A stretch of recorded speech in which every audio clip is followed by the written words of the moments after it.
Okay. Hello and good afternoon to all. I would like to extend a very warm welcome to everyone to our today's webinar, 6 campaigns that your marketers will love. Thank you for sharing your time with us today. My name is Smita and I'm working with NOSH Software Solutions as marketing manager and handle the marketing of our email marketing tool called Juvlon. Before we begin today's session, I had few housekeeping announcements to make. Please note that the session is being recorded. We'll make the link available with everyone after the session. We've kept everyone on mute to ensure that any background noise and conversations are kept private. To ask the questions, please make use of the question box on your GoToWebinar window. Write your questions, comments, and anything that you want us to see in this question box. After the presentation, we'll try to attend all your questions. That's all about the housekeeping stuff. Friends, for people those who have just joined us some time ago, I just want to make sure my voice is audible and everybody is able to hear me loud and clear. Please do reply to me through the chat window.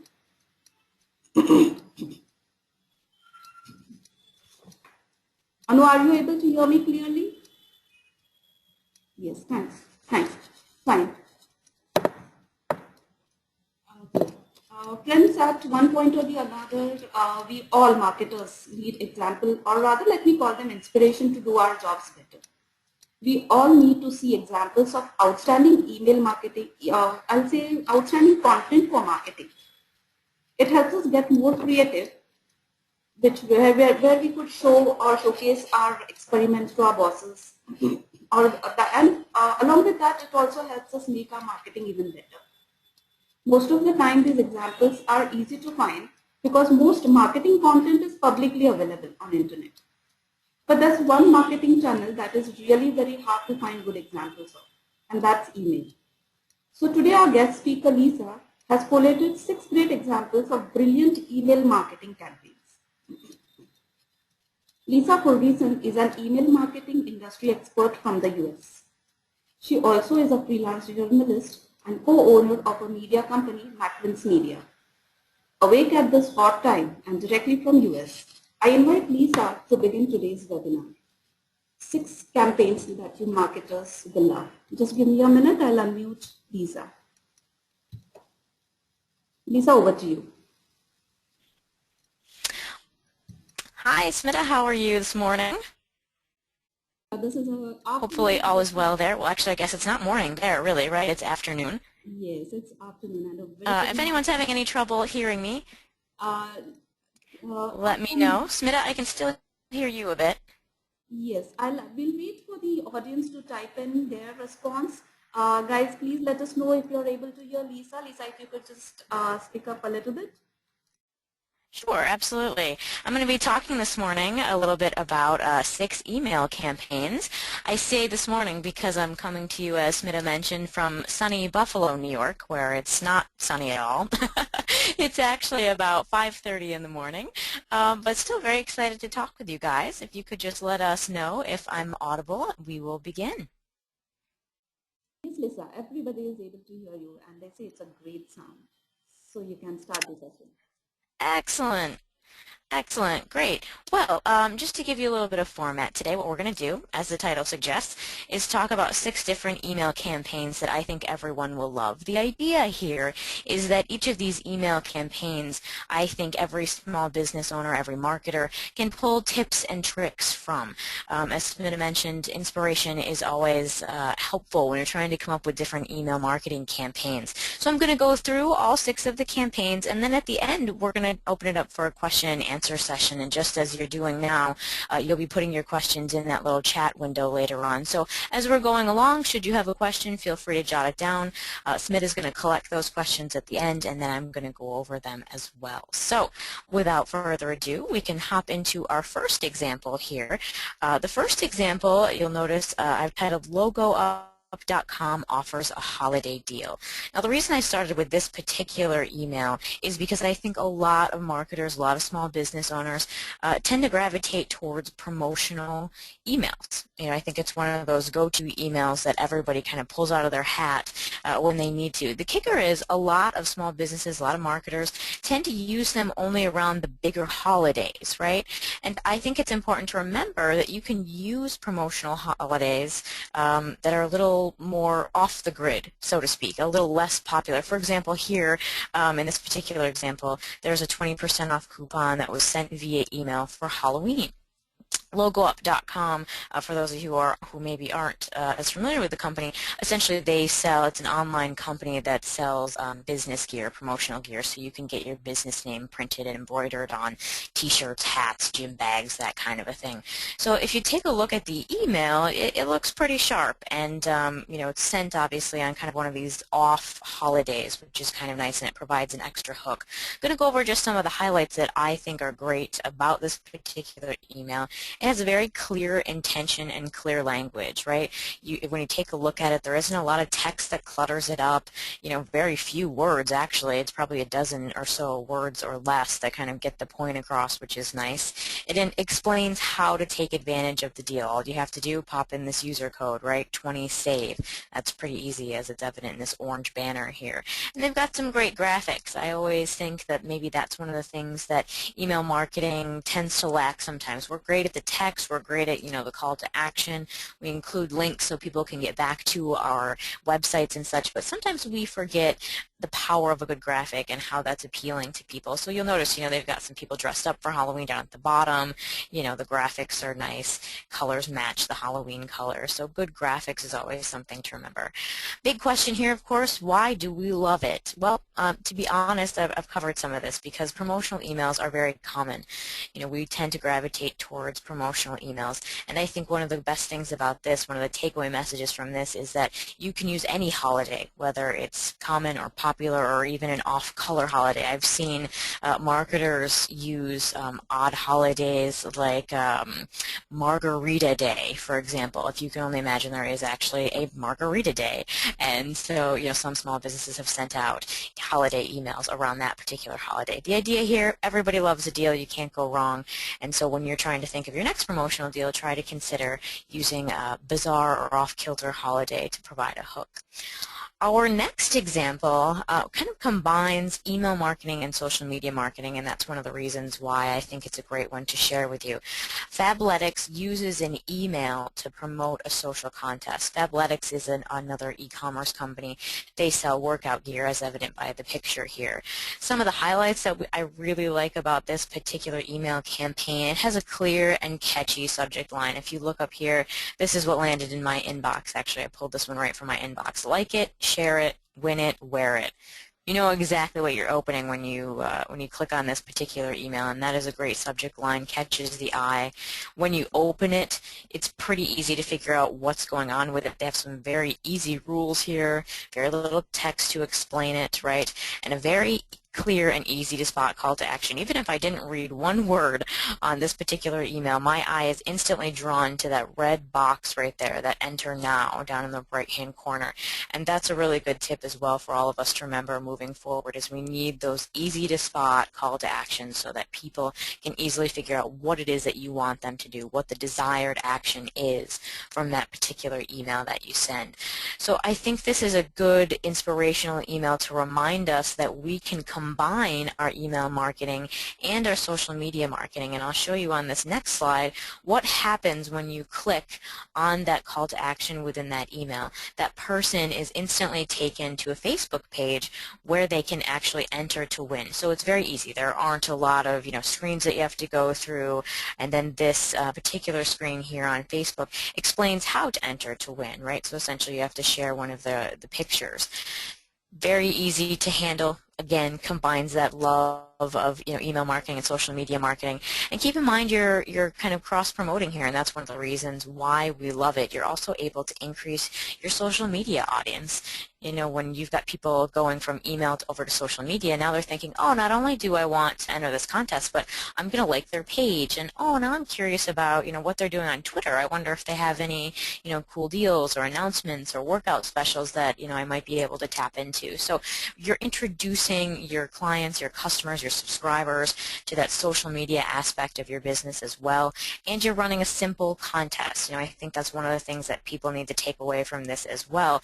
When you're talking about a contest, which some marketers and small businesses tend to overlook when it comes to social media, it doesn't have to be complicated. It can be something simple, something basic, something that just gets people to interact a little bit, to engage with your social media page, and then there's typically some sort of prize or giveaway, right, to get people to engage on your social media sites. So keep it simple when you're doing this. It sounds like there's a lot of pieces involved, but really, if you just look at each piece, you'll be okay. Create a simple campaign on your social media page, send out an email to invite people to that particular contest, and use your social media page to engage people.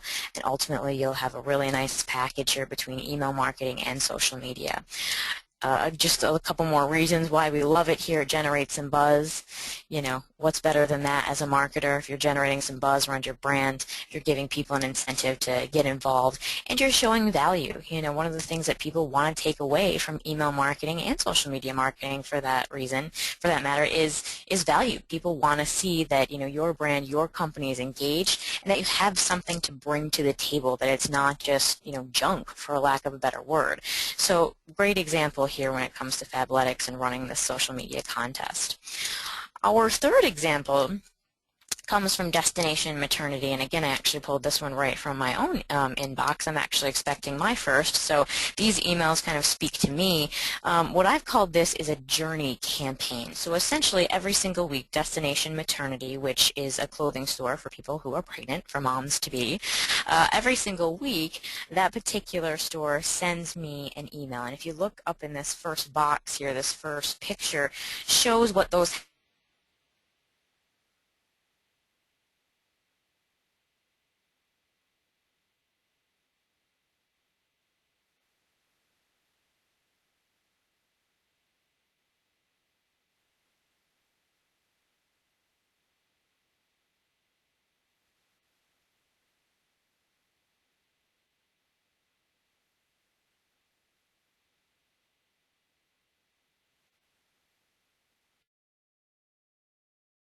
that is a very strategic email campaign. Again, it's this concept of taking a journey with someone.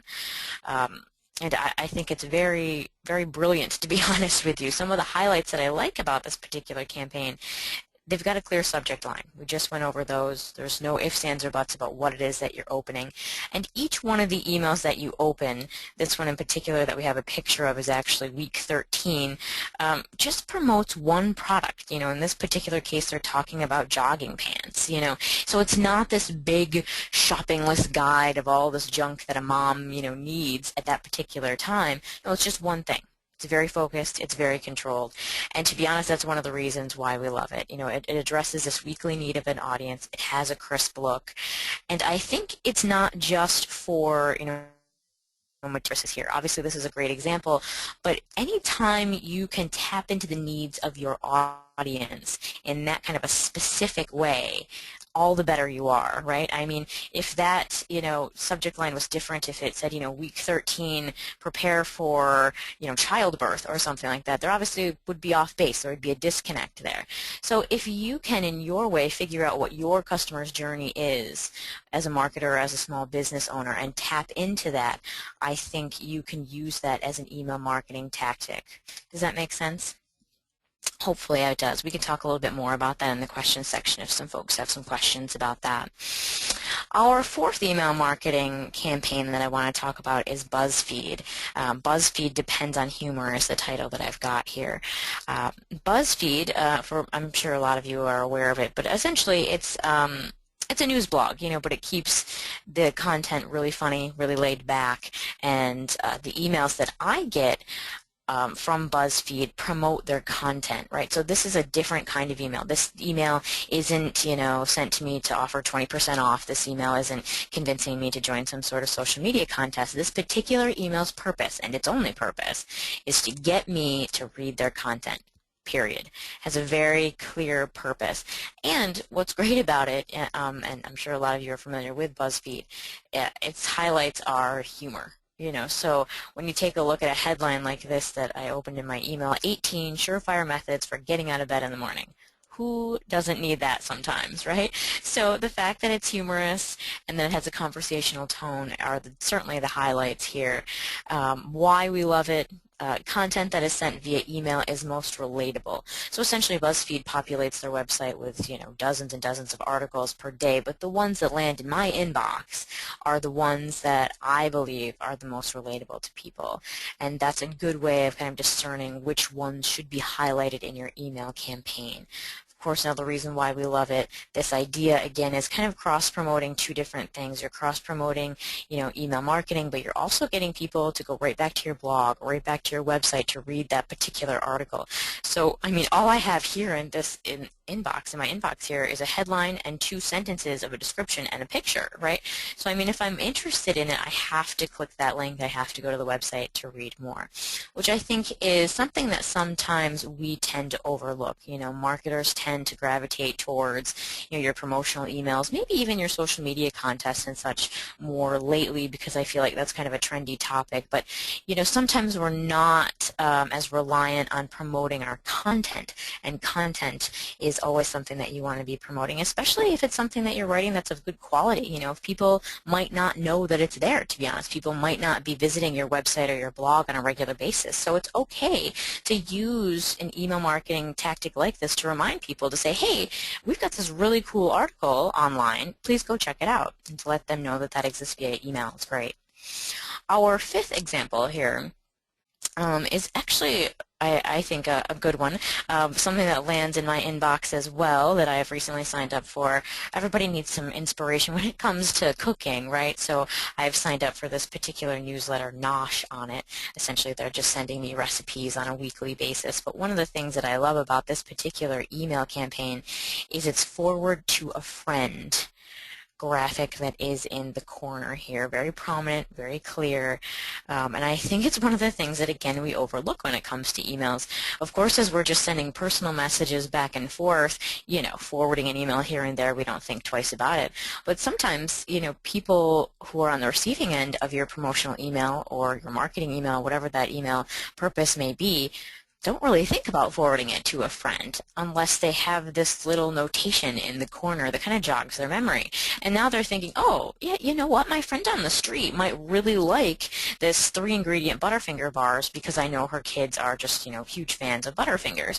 So I think this component alone is one of the reasons why we love this particular campaign, because we forget about the power of referrals. You know, why not encourage readers to help you spread the word about your particular company? That's one of the big reasons, I think, why we love this particular campaign.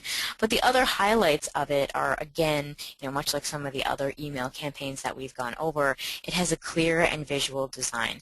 You want your emails to have the look, so to speak. You know, again, not just based on text, but if you take a look at this entire email has the whole package, right? We've got a graphic up in the left-hand corner. We've got that forward to a friend, both in blue. Those draw our eye line. We've got some simple, you know, categories here, the chef, the recipe, some nice pictures that set it apart, and of course some text. So overall, really clear and visual design. And at the end of the day, the information that's being sent to me in this particular email has value because that's information I can use, and that's what your readers want to see. But again, this forward to a friend icon is really why we love this particular campaign. It's just another little tip or trick that you can add to your email marketing campaign to take it to the next level, to make sure that you're increasing its shareability. Our last email marketing campaign that we have, and then we're going to take some questions, so if you guys have them out there, be sure to be jotting them down, is a drip campaign. And this is a little bit more of a complex example, and I wanted to include it because I know that there's marketers and small businesses out there that have various levels of marketing experience, but I think this is a little bit more of an advanced campaign, but a beneficial one nonetheless. A drip campaign, for those of you who aren't familiar, essentially drips information to your recipients over the course of time, right? So if you take a look at the image here that we have up here, there's 3 separate emails. So this particular drip campaign was sent to inactive members on their list. So, maybe that particular, there's a dozen names on your list that really just haven't been engaging all that much. You notice the open rates are lower, your click-through rates are lower maybe with this particular group and such. So when you're kind of looking at the metrics and you see this kind of inactive members, you might want to reach out to them and do this kind of a drip campaign. Essentially what you're trying to do is figure out, hey, are you still interested in the information that we're sending you? If not, it's always better to know. That way you can keep a clean email list and maintain people who are really interested in what you've got to offer. So the first email that was sent out, simple line here, it's been a while, we've missed you, just kind of gauging the waters, trying to figure out if that particular person is interested. The next email that's sent, maybe a few days later, it feels like we're growing apart, right? That's what it says in green here. And then it gives people 2 very clear calls to action. Yes, keep these emails coming. No, leave me alone. Again, very simple, allows you to clear up your email list.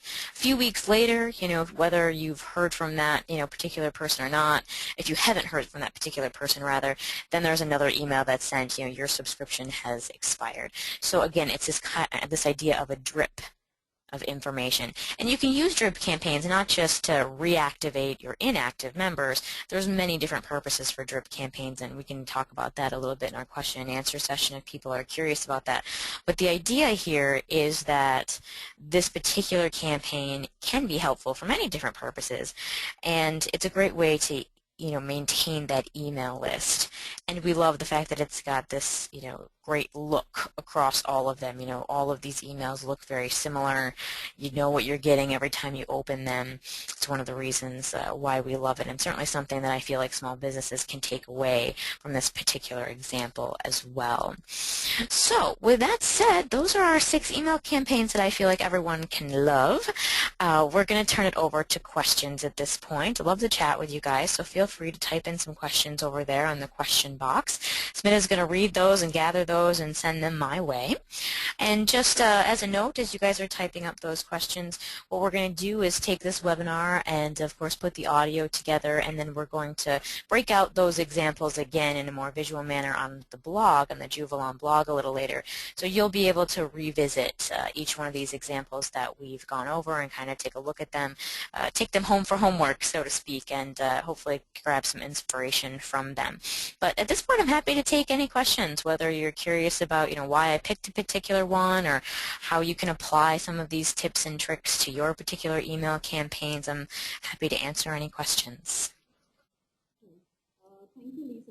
That really was very, very useful. I'm sure everyone has made their notes of the tips that you have shared.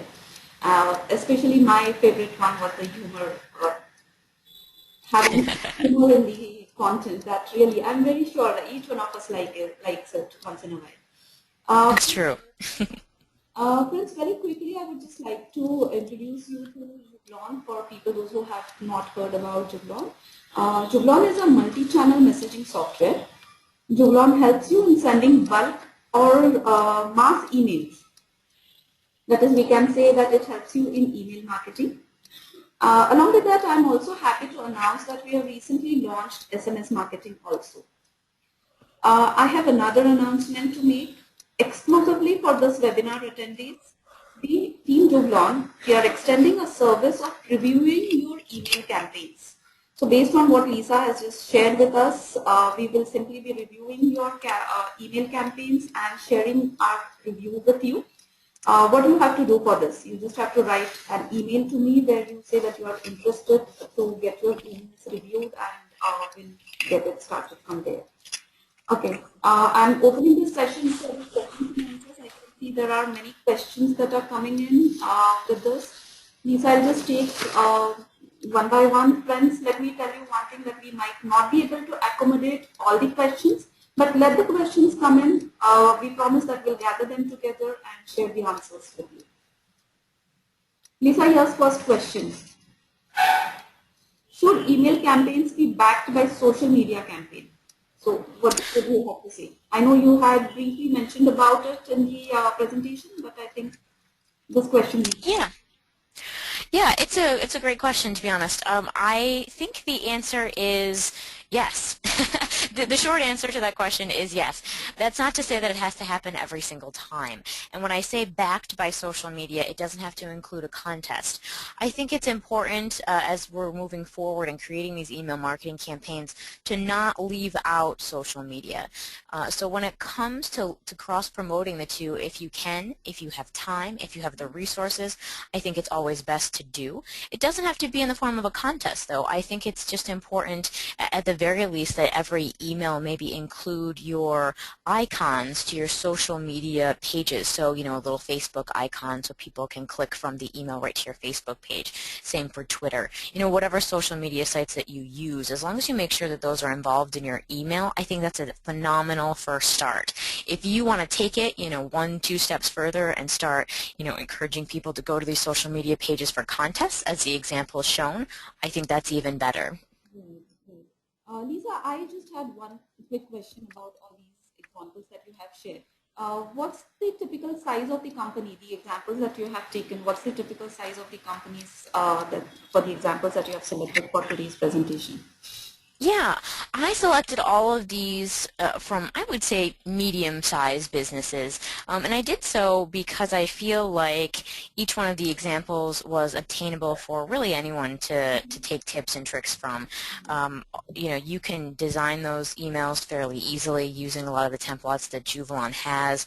You can send out these automated emails, you know, if you want to deal with, you know, drip campaigns, welcome campaigns, these kinds of things via Juvlon. So I felt like all of these email campaigns were certainly obtainable, and most of them came from, you know, medium-sized businesses, and that's one of the things that I think everyone, you know, can relate to in terms of size. But even if they came from, you know, slightly larger corporations, there might have been a bigger one in there here or there. The idea was just to kind of pull, you know, little snippets that everybody can use, and hopefully everyone found those tips and tricks useful. Okay, Paresh has one question. He's asking that what is more catchy, an action button or something like this, like forward it to a friend?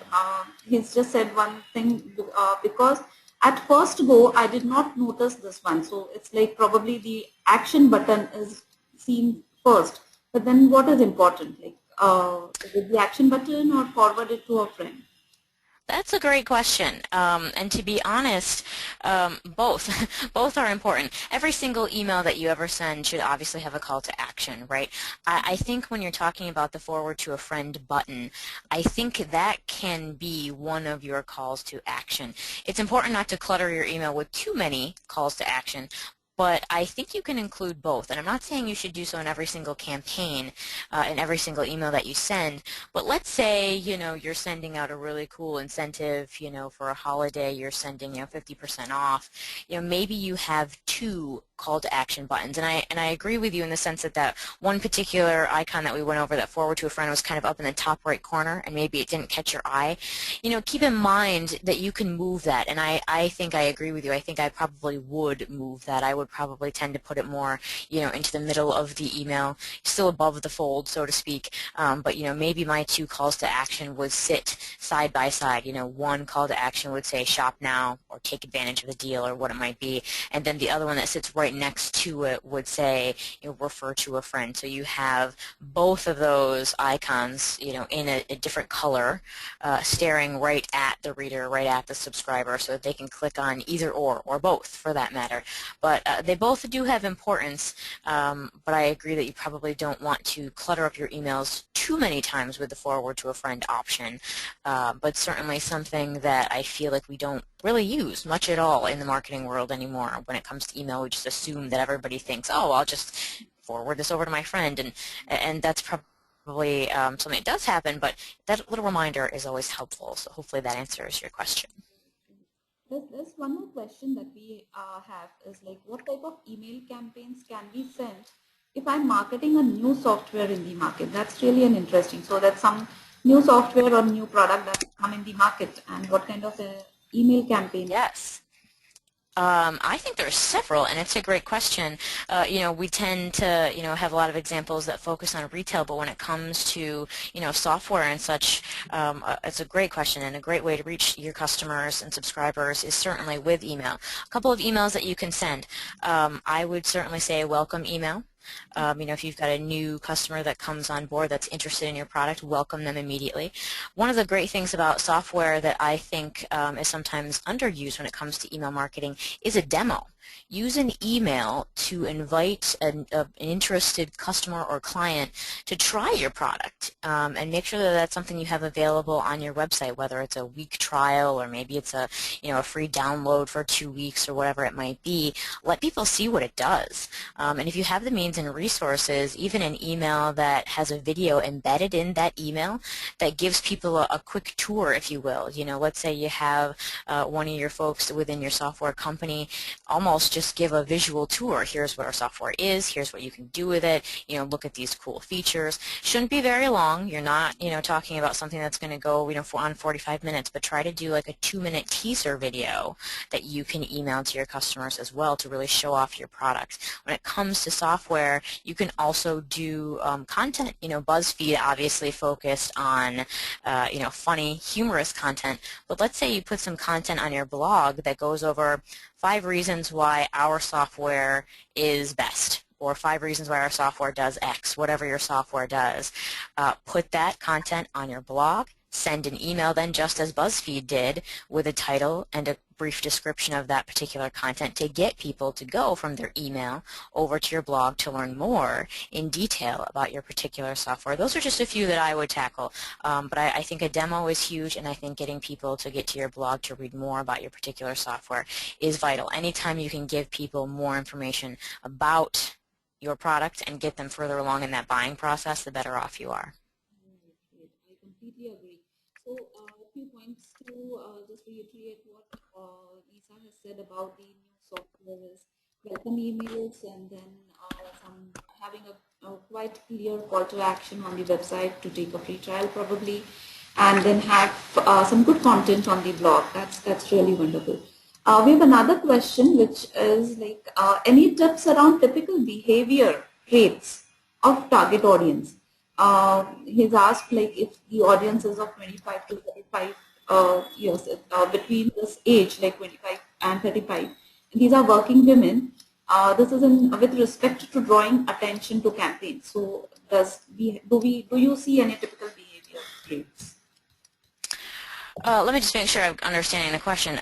Is the question essentially asking what's the best way to attract that particular demographic? Yes, I guess so. Hello, yes. Okay, all right.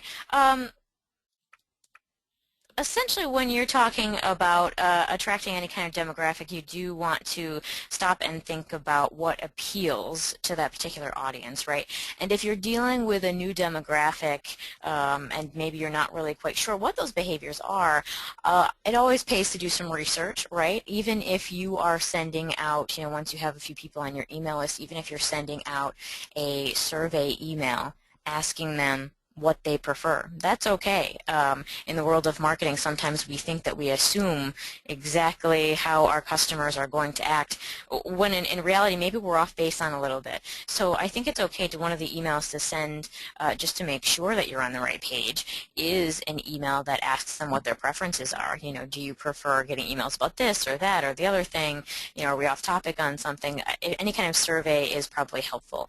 So that's one particular email that you might consider sending out. I think in general, though, when you're talking about that particular demographic, women within that age bracket, I think want deals. They're probably thinking about, trying to save some money. I think women tend to gravitate more towards the crisp look and design of an email as well, so I would certainly play up that aspect of your email marketing. And if you're trying to market towards women, keep them in mind when it comes to graphics, when it comes to language. You know, you'd use very different language if you're marketing to women versus men, right? Still wants to match, obviously, the tone of your business and your product and your brand, but it should still, everything you write, everything you create, everything you send should have that target audience in mind. Is that answering your question? Yes, I think so. I'll just wait to get the response from Sarth. Yes, he's saying thank you so much. There's one more interesting question Anu has been repeating. She's been repeating it right from the time you have shown the sixth slide on the screen. She wants to know what kind of subject lines should we use in drip campaigns, because we're already to inactive members.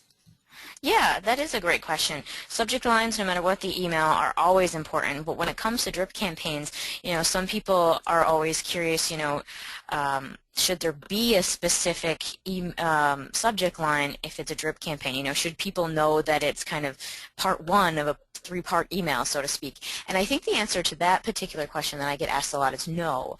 You know, the email shouldn't necessarily, from a reader standpoint, be told to the reader that, hey, this is a drip campaign and I'm going to send you 3 more emails just like it.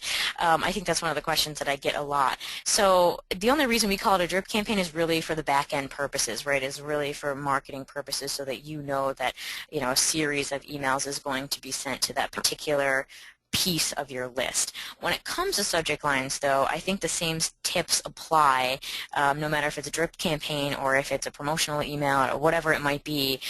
You need a clear and concise email subject line, and you need to tell people pretty much exactly what is going to be found inside. So, when we looked at that example right here on number 6, True Citrus and its drip information campaign, one of that first particular email, for example, that subject line may just say, "We miss you, what's going on?"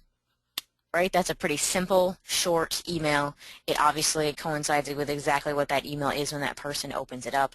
And it's catchy, right? It's conversational as well, because, saying something, along the lines, it's a little bit more, marketing speak, open rates declined, please respond, something like that. Sounds too robotic, right? So you still want it to be conversational.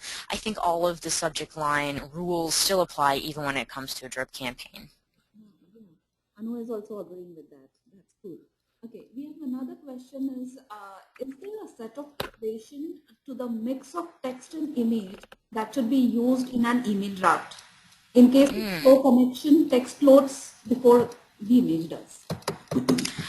Yeah, that's a great question. Essentially, the question is, is there an equation? And like so much in marketing, we'd all love to have an equation, right, and know exactly, if there's 30% images and 70% text, that's the most effective way to go about it. The truth is, maybe there isn't necessarily an equation, but I think that there are certainly guidelines that we can all follow. I tend to err on the idea that graphics and text, colorful text, are sometimes underused. Some of the marketing campaigns that I see are, for lack of better words, bland. They're dry, right? One of the things that catches your eye even before, and you can actually try this, just go into your own inbox and open an email and see where your eye goes instantly. See what you're doing first, see what draws your attention. I've done this several times. The thing that draws my eye is, probably that first line of text. For example, since we're sitting on our 6th example here, the thing that draws my eye with this first email is the True Citrus, lime that's in the left corner, right? So my eye is automatically drawn there, probably to its headline, "It's been a while, we've missed you," and then my eye goes right over to these graphics, this cupcake that's sitting there, these shopping bags that are underneath. So I think that sometimes we underestimate the power of graphics, and I do think that if you are writing an email, you need to include at least 2 or 3 images and or graphics. Now, if you don't have them set up in a nice, crisp-looking design, it can look a little random, right? But this particular email has a really nice flow. The True Citrus that's up in the left-hand corner looks like it belongs there. It doesn't really stand out. It's not in like a separate shadowed box or anything. The idea here is to blend everything together. So I don't necessarily know that there's an equation when it comes to text and graphics, but they are both both very important when it comes to your email campaign, and you want to make sure that it all blends nicely. And I think one of the things that you can do to make sure that they blend nicely is pick a color scheme. You know, sometimes we underestimate the power of a color scheme. In this particular case, you know, the text, you know, for the most part, and some of the graphics are green, the rest of the text is black, and then you have some other colors kind of sprinkled in. Pick two colors, pick two main colors, and then use some other accent colors to kind of make sure everything blends. Right. That is absolutely right. Even we do try to have small crisp images in the emails that we do send regularly. There's a time for only one last question now. I'll just take one last question. There are lots of others that have come in, but we promise you to send the answers to others soon. This question comes from Vijay. He wants to know, he's saying, I sell IT services to CXO level people. I have tried several campaigns, but was a big failure each time. What do you suggest in terms of the images or content? Do I suggest in terms of images that are used? I guess he wants to know all together, like if it's a IT service product or a service which addresses CXO level people. So the target audience over here is a little bit different, and he says he's tried lots of other campaigns, but they didn't work. So what would be your suggestion? Like what kind of images or content would this kind of a target audience appreciate? Yeah, well, I think the first thing I would address, if you've tried several different things and you're just not seeing the success rates that you're happy with, I would say that you're probably in need of getting some better names on your list, to be honest. That's where I would start. What you want in an email list is to have a long list, obviously, of people who can be potential customers who are interested in your particular service, no matter what it is. So I would start there, and a great way to start growing your list, it does take time, organically, is to make sure that you have a really good online presence. Make sure that your website looks fresh and clean and crisp, and also make sure that you have at least one social media channel. You know, so many people tend to think they have to have, you know, every social media channel in the book. That's not necessarily the case. Make sure that you have at least one or two social media channels that you update on a regular basis that are clean and crisp as well, and start interacting with people that way. You can start using different ways to collect those emails via social media, via refer a friend emails, those kinds of things. I think that's where I would start. You're going to need a good list of people who are interested. Once you start to accumulate that list, I think then you can shift more into design factors and such. You know, when it comes to design, if you're taking a look at some of these other emails, one of the things that you can do is use templates, you know, that are provided to you to kind of make a clear and relatively easy email campaign. And then when it comes to creating text and email, again, make sure you've got a good balance there, but I think one of the things that you'll probably want to hit home on for your particular services is maybe going back to that content idea, kind of similar to BuzzFeed, making sure that your website has some content that explains what you do, because I think that's one of the things that people struggle with in that particular sector. It's, you know, they hear words like IT and, you know, and people are always like, that could encompass 101 different things. I'm not sure what that is. So start creating some pretty specific content on your website, and then start emailing that list. Again, hopefully that list is continuing to grow with more and more interested parties. Start emailing that list links to that kind of content.